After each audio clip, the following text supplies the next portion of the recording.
નારાયણની ઉપાસના કોઈ ન કરે એવું ન બને. દુનિયામાં દરેકને કરવી પડે.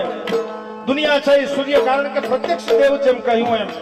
પણ સાહેબ મને કહેવા દો કે અમે રોજ ગાઈએ, આની વંદના તો રોજ કરીએ, ગમે ત્યાં ગાઈએ, પણ સાહેબ કાઠીનું આંગણું હોય અને ચારણ સૂરજ નારાયણની સ્તુતિ કરતો હોય એનો આનંદ અમને કઈક ઓર હોય, અને એ તમારા માટે તમને એનો આનંદ કઈક ઓર હોય. કારણ કે પરંપરાથી જે વર્ગ જોડાયેલો છે, જે પરંપરાથી જોડાયેલા, એટલે ગોવિંદભાઈ લખે એવં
જ્યારે અવસર છે ત્યારે અહીં તો એવો સમાજ અમારી આવે છે કે જેની સામે જેટલું બોલીએ એટલું બધું ઝીલાઈ જાય છે.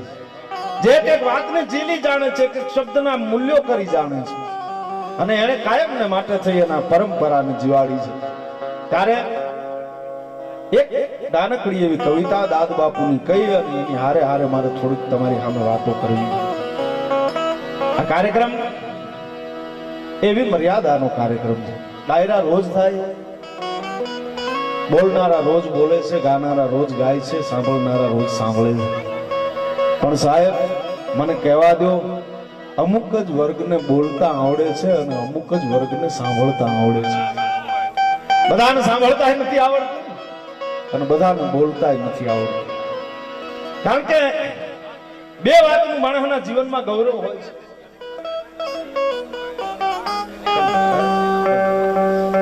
બે વાતનું માણસના જીવનમાં ગૌરવ હોવું જોઈએ રાજભા સાહેબ. બે વાતનું ગૌરવ જેને ન હોય એને મનુષ્ય કહેવાનો અધિકાર નથી. બે વાતનું ગૌરવ જીવનમાં હોવું જ જોઈએ. એક માણસને પોતાની ધરતીનું ગૌરવ હોવું જોઈએ.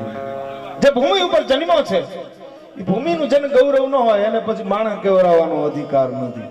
અને બીજું ગૌરવ માણસને પોતાની જ્ઞાતિનું હોવું જોઈએ. જે જ્ઞાતિમાં જન્મ્યો છે સાહેબ, એક નાતીનું માણસને ગૌરવ હોવું જોઈએ. આ કરણી સેનાને હું લાખ લાખ ધન્યવાદ આપું છું. જાહેરમાં ચારણ તરીકે બોલું છું. કારણ કે એક તો અમારી ચોકમાં આ કરણી દેશનો અરજ કરા ગાવ શક્તિ ગભે ગરજ મુજ પડી છે ગેત ગાઠી ગઠેમાં ગાવ છે રૂપ તું આવડા અરે દેવી આવડેલી દેવતાની ચાઈપો પ્રદેશા દેશ મે જાખવા દાખવા રક્ષા કરતે છે દેવી. આવી ભગવતી કરણી અને એના નામથી એક ક્ષત્રિયોએ આ એક માના નામે સેના, અને ઈ સેનાને હું લાખ લાખ ધન્યવાદ એટલા માટે આપું છું કે અત્યાર સુધી ભારત વર્ષના ઇતિહાસમાં સાહેબ ક્ષત્રિયોના મૂલ્યોની અવગણના કરવામાં અમુક લોકોએ બાકી નથી રાખી. એના મૂલ્યોની અવગણના કરવામાં અમુક લોકોએ બાકી નથી રાખી. અને તમે સમયસર જે લાલ આંખ કરી છે એ હું તમારી આંખને વંદન કરું છું. કારણ કે સમયસરનું પગલું છે, જાગવું પડશે. મૂળ તત્વોની જ્યારે હાનિ થાય ત્યારે દરેક સમાજે જાગવું જોઈએ. ડેલીએ બેઠો બેઠો જોક્સ કરે, વાતો કરે અને આનંદ કરાવે, એ એનો વિષય હતો. દાદ બાપુ આ સિરિયલ જોઈ ગયા.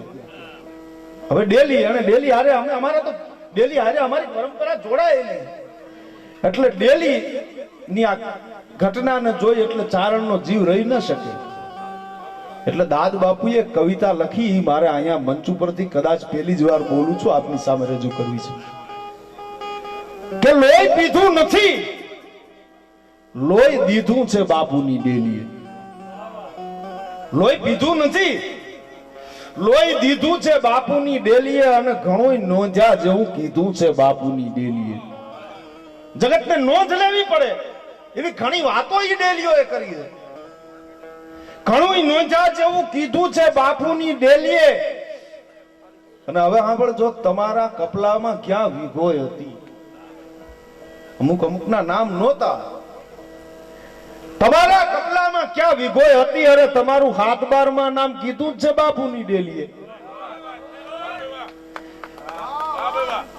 તમારું હાથ બારમાં નામ કીધું જ છે બાપુની ડેલીએ.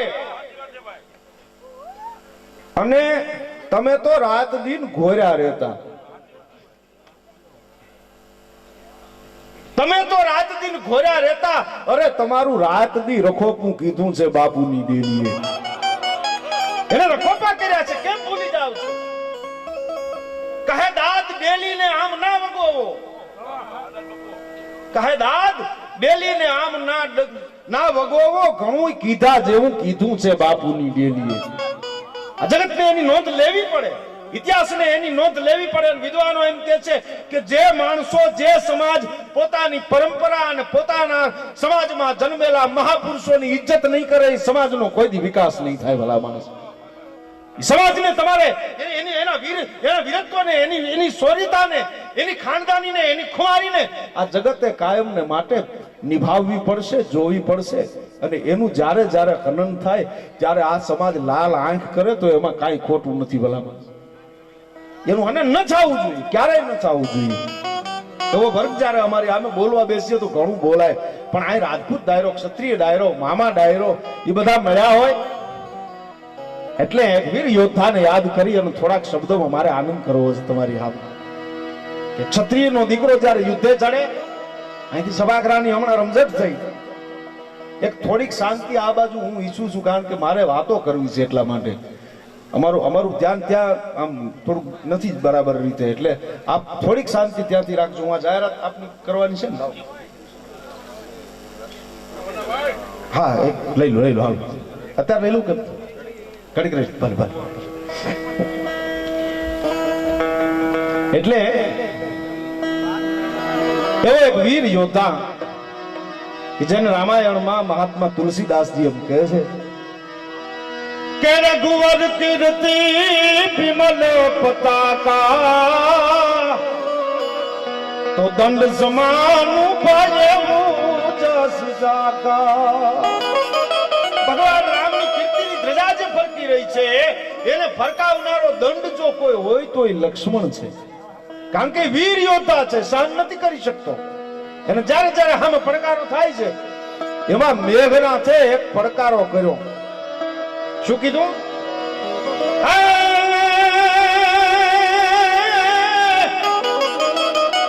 આ તો એ કહેતા તો ઉઠી જવો ને નાખી ત્રાળ ઘનનાદ. ત્રાળ નાખી રાવણનું સંતાન બોલ્યો, પણ નહીં તારકા મારવી એ લક્ષ્મણ હે મારદારી બા. એ લક્ષ્મણ, હું રાવણનું સંતાન તારી સામે લડી રહ્યો છું. જેને ભગવાન શંકરને પ્રસન્ન કર્યો છે. જટા ગટાંગ શમ બ્રહ્મમ બ્રહ્મન્ય નીલપ નિર્જરી વિલોલ વિચ વલ્લરી બિરાજમાન મૂર્ધની ધગત ધગત ધગત ધગત જવલ્લટ પાવકે કિશોર ચંદ્રશેખરે રતિપતિ ક્ષણમ મમ. એ શિવને જે પ્રસન્ન કરે એનું સંતાન તારી સામે લડું છું. પણ સાહેબ, આ તો ક્ષત્રિયનો દીકરો, એની સામે પડકારો ગયો.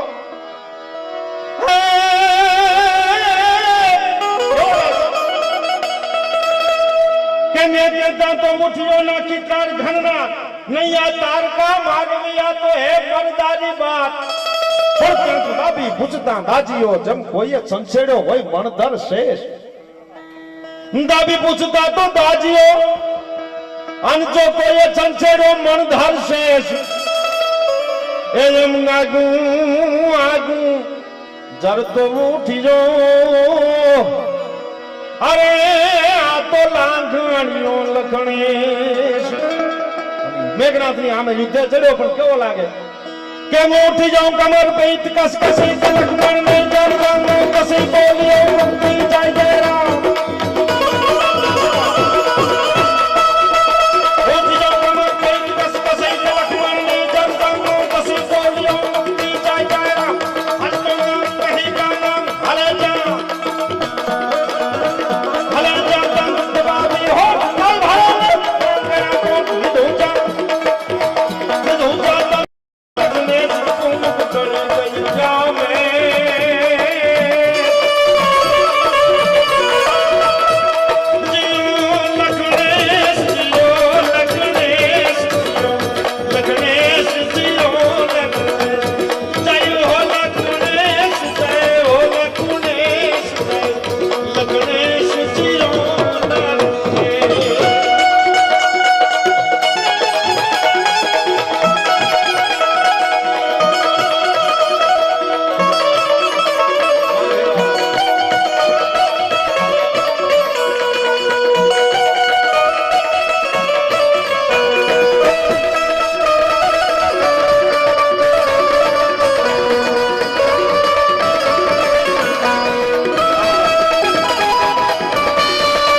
સામે લક્ષ્મણ લડી રહ્યો છે એના યુદ્ધનું વર્ણન છે ઈ ઉઠો છે યોદ્ધા યુદ્ધમાં ઉઠો તો એનું ઉઠવું કેવું છે ઉઠી જાઉં કમર પીઠ કસ કસી લખમણ મીટર સામો કસી બોલ્યો મુક્તિ જાય જાય રામ આજ તો નામ નહીં કા નામ હલે જા દાંતેથી ઓઠને દબાવ્યો યોદ્ધાએ લડતા હોય ત્યારે આવું બધું હોય લખણ જાતન દબાવ્યો હોઠ પર ભલેલા જરા કોટ લીધું જાન ધનુષ પાણ લખણે સુકુમ ધાળી ગઈ જામે સુલાંક કર ચણા પજા મજાની સિરાઓ છે મળી ગઈ હશે પડવા અને યોદ્ધા જેથી લડતો હશે તેથી એની સામે પડકારા મળી ગયા હશે ખાવા